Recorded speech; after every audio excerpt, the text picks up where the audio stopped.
5 वेळा दृश्यम पाहिला, अनेक वेळा क्राईम पेट्रोल पाहिलं आणि स्वतःच्या आई-वडील भावाला संपवलं. हे ठिकाण आहे हिंगोली जिल्ह्यातलं दिग्रसवानी. तारीख आहे 11 जानेवारी 2024 आणि आरोपीचं नाव आहे महेंद्र जाधव. आई-वडील पैसे देत नाहीत आणि भाऊ नातेवाईकांमध्ये अपमान करत असल्याचा राग मनात धरून आरोपीने 3 दिवसांत या तिघांचाही काटा काढला. या हत्याकांडामुळे हिंगोली जिल्हा मात्र चांगलाच हादरला होता. दिग्रसवानी गावच्या शिवारात एका दुचाकीचा अपघात झाल्याची बातमी आली. या अपघातात आई वडील आणि मुलाचा मृत्यू झाला असल्याची चर्चा झाली. अपघात स्थळावरून आकाश जाधव, कुंडलिक जाधव आणि कलावती जाधव या तिघांचे मृतदेह मिळाले.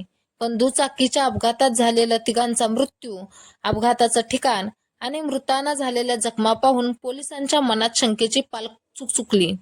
हा अपघात नसून अपघाताचा बनाव असल्याची शंका पोलिसांना होतीच. याच वेळी मयत कुंडलिक जाधव यांचा मुलगा महेंद्र जाधव हा पोलिसांना अपघाताचा गुन्हा दाखल करण्यासाठी विनवणी करत होता, पण पोलिसांनी त्यालाच ताब्यात घेतलं.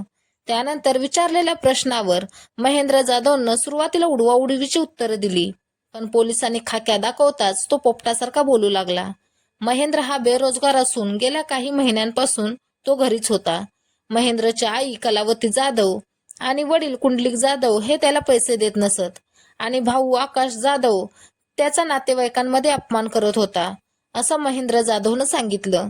त्यामुळेच दिवाळीपासून त्यांच्या हत्येचा कट रचला असल्याची माहितीही त्याने दिली. आई वडील आणि भावाची हत्या करण्यासाठी महेंद्रने अजय देवगणचा दृश्यम हा चित्रपट 5 वेळा पाहिला. तसेच क्राईम पेट्रोल ही मालिका त्याने सातत्याने पाहिली असल्याचे पोलिसांच्या तपासातून उघड झालं. आपणच ही हत्या केल्याची कबुली महेंद्र जाधवनं पोलिसांना दिली. थंड डोक्यानं केलेल्या या 3 हत्यांचा घटनाक्रम त्यानं पोलिसांना सांगितला.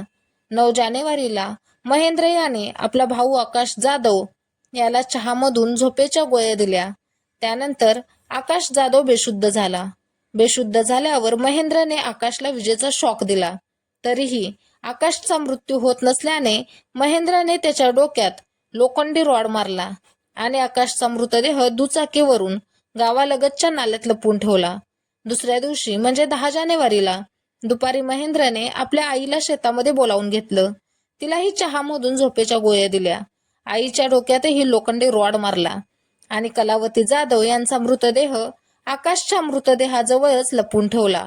त्यानंतरच्या दिवशी म्हणजेच 11 तारखेच्या मध्यरात्री वडील कुंडलिक जाधव यांचीही महेंद्रने अशीच हत्या केली. सुरुवातीला झोपेच्या गोळ्या दिल्या, नंतर डोक्यात रॉड घालून हत्या केली आणि मृतदेह आई आणि भावाच्या मृतदेहाजवळ आणून ठेवला. समाजाचं प्रतिबिंब चित्रपटात की चित्रपटाचं प्रतिबिंब समाजात, हा वाद अनादी कालापासून चालत आला आहे. पण चित्रपट पाहून गुन्हेगारी प्रवृत्तीकडे वळण्याचा ट्रेंड दिवसेंदिवस घातक होत चालला आहे. हिंगोलीत अतिशय थंड डोक्यानं आई वडील आणि भावाची केलेली हत्या हे त्याचंच उदाहरण आहे.